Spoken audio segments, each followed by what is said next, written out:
During Epiphany and Lent here at Kenilworth Union this year, Christine and I are preaching this sermon series called The Unnamed, about a kind of a virtual battalion of minor characters in the Bible who don't get a name but are very important to the story.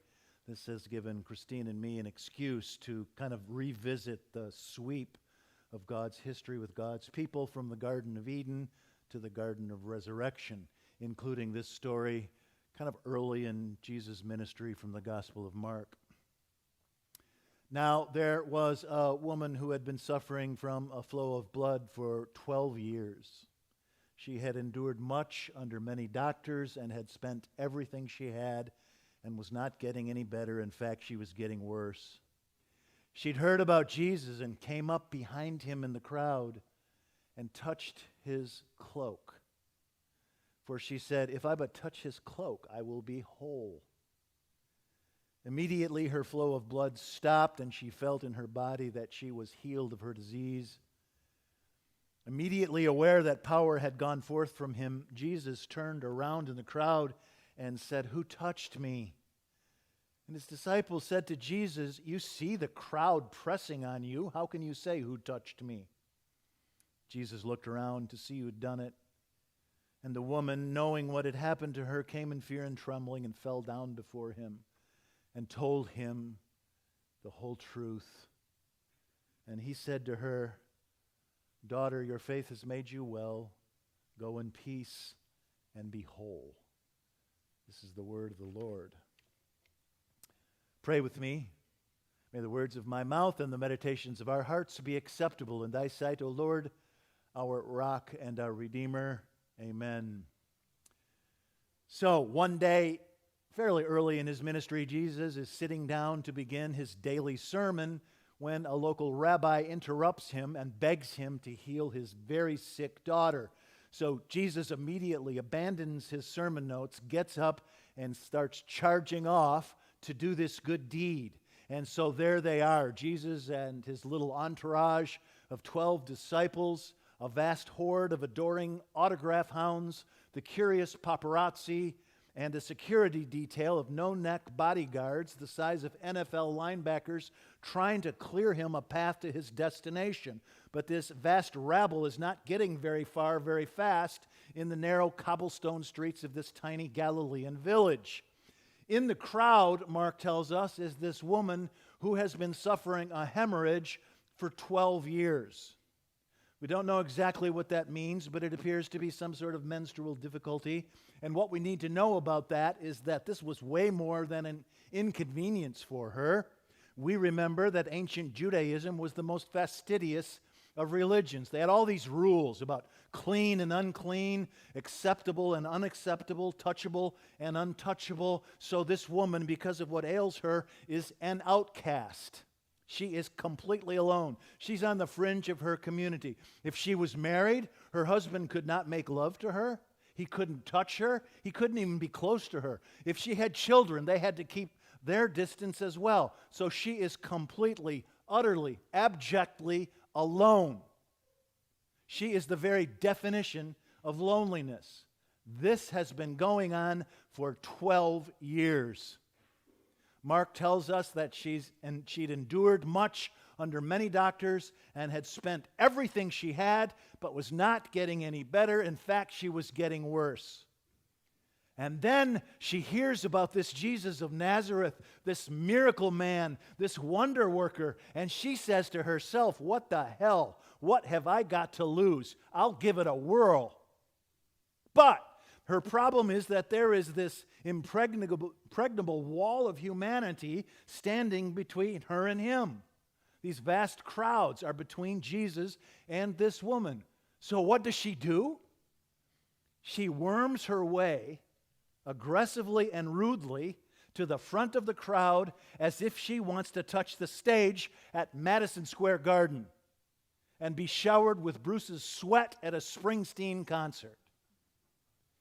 She says to herself, "If I can just touch the cuff of his Levi's, if I can just touch the toe of his Chuck Taylors, if I can just touch the fringe of his robe, maybe I will be well and they will welcome me back home." 12 years waiting to touch the fringe of power so that she no longer has to live on the fringe of her community. 12 years. And I love the way Mark talks about Jesus' miracle-making machine. The instant she touches the fringe of his power, she is healed. She can feel it in her body. The bleeding stops instantly. Likewise, Jesus feels the power exit from his body. Isn't that a wonderful little narrative touch? This miraculous power is tangible. This energy is palpable. It's like a shock of static electricity. Giver and receiver alike can feel this exchange of energy, and the down on the back of both necks stands up straight. Do you remember how in Star Wars, Obi-Wan Kenobi and Darth Vader can feel it in their bodies when somebody accesses the power of the Force and that energy drains away? That's exactly what's happening to Jesus in his story. Who touched me? Jesus instantly demands. They say there is no such thing as a dumb question, but Jesus' disciples think this might qualify. Who touched you? Jesus, you're a hot celebrity at the center of a milling melee of humanity. Who touched? Everybody's touching you. And Jesus says, no, I know when someone touches me with faithful intent. I can tell the difference. I know when someone wants something from me. He sounds angry, but he's not angry. He is stunned by this towering faith. 12 years to touch the fringe of power. According to this story, faith is persistence. Faith is resilience. Faith is always having hope in the universe, even if the universe keeps wanting to beat you up. It's keeping covenant with your own latent potential. It's holding on to outlandish possibilities past all reasonableness. 12 years spending all she had and suffering much. And still she keeps hope. She keeps belief. She holds her faith. When Glenn Cunningham was 8 years old growing up in Kansas in 1917, someone mistakenly put gasoline instead of kerosene into a canister at his schoolhouse, and the resulting explosion killed his 13-year-old brother and left Glenn with severe burns on his legs and his torso. The doctors wanted to amputate his legs. His parents refused. It was 6 weeks before he sat up. It was 2 years before he could walk. At the beginning, he hauled himself up on his feet by the back of a chair, and then he graduated to the family mule. He held on to her tail. And when he got too big for that, there was an obliging horse named Paint, whose tail he held on to walk. In 1934, when Glenn was 26, he ran a mile in 4 minutes and 6 seconds. The greatest miler in American history. Also a man of great faith. His favorite Bible verse was Isaiah 40, verse 31. They who wait upon the Lord shall renew their strength. They shall mount up with wings like eagles. They shall run and never be weary. They shall walk and not faint. Glenn Cunningham was Louis Zamperini's hero when little Louis was growing up as a hell-bent-for-trouble teenager in California. Louis and Glenn went to the Olympics in Berlin in 1936 together. You remember Louis Zamperini, right? The protagonist from that beautiful book and beautiful movie, Unbroken. I've talked to you about Louis before, but I don't think I've ever talked to you about Laura Hillenbrand, who wrote the book Unbroken. Maybe you know that when she published Unbroken, she'd never met Louis Zamperini. She has been seriously ill since her college days at Kenyon College. 30 years ago, she's 55 years old now. She suffers from chronic fatigue syndrome. She almost never leaves her house in Washington.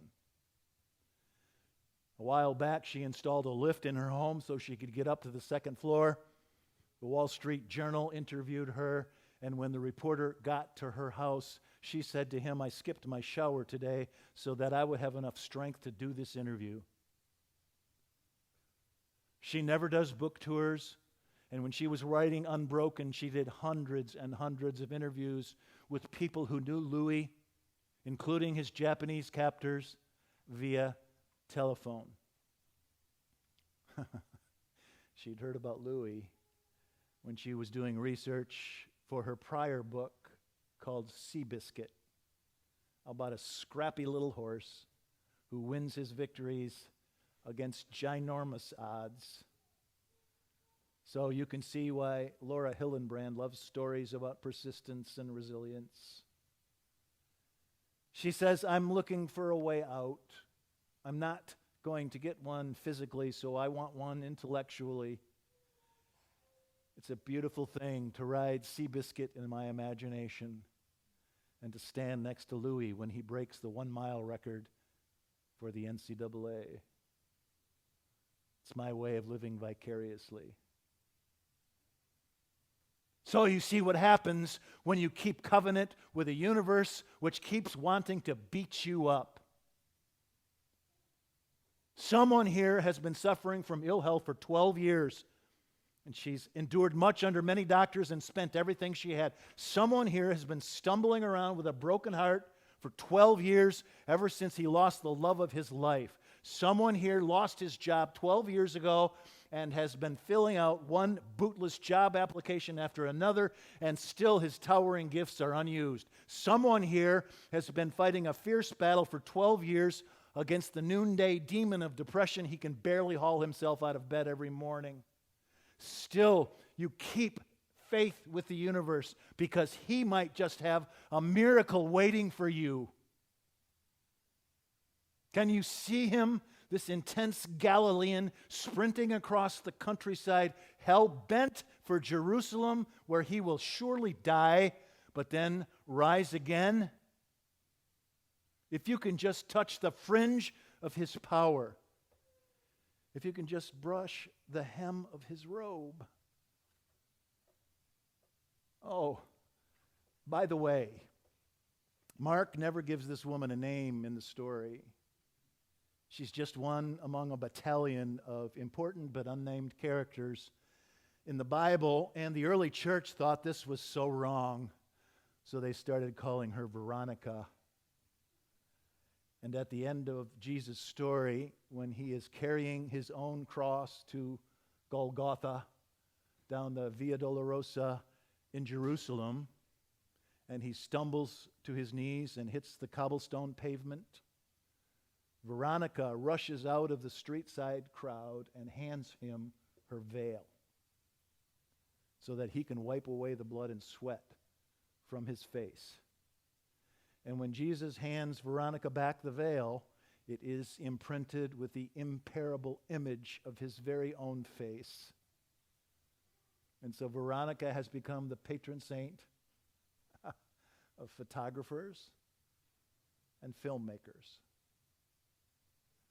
And you can probably guess what her name means, what Veronica means, because you can hear that part of it is the Greek word Nike, which means victory. So Veronica is, quite literally, the one who wins.